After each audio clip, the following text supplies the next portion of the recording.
Yan. Bali dito kami kumuha sila. Oh, yan, sa taas ng 2.5. Hindi pa kami kumuha dun sa may Hindi. 2.5. Kasi ang box na yan, 235, ikakat na namin yan doon sa unit nyo. Kaya doon lang tayo Sir, pwede naman kami tumabas ng paring dito, ano po? Bakit? Natamaan? Hindi kasi dito ko ilalaan yung tubo ko eh. Pag ganun Ikaw mo na lang sa paring. Yeah, good morning everyone. May tayo mga ngayon. Installation ng aircon. Wrapping sila.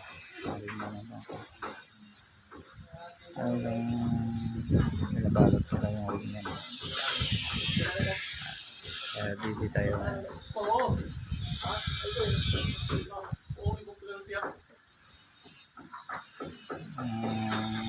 Fuel niya, connection sa pipe.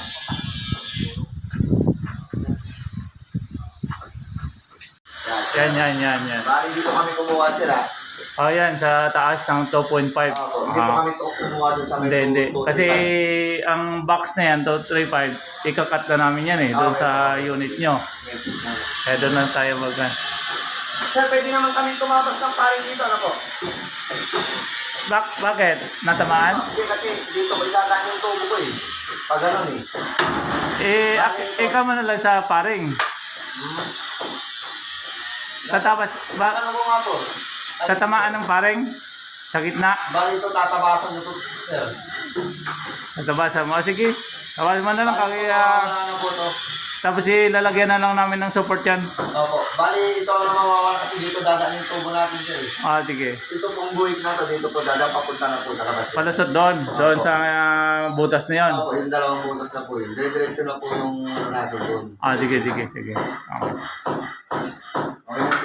Po, sir. Okay.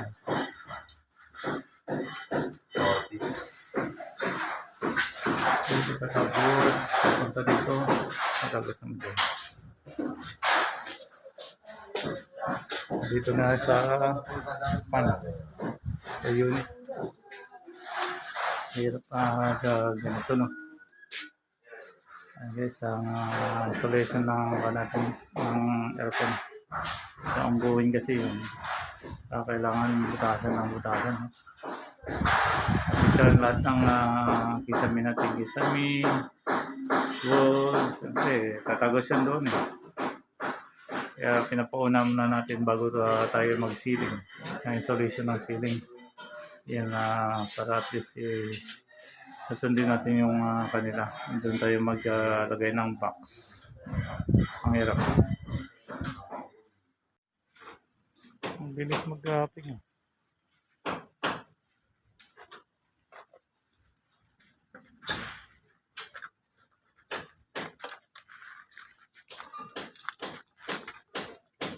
Alagyan pa ba ng rubber yung PVC natin?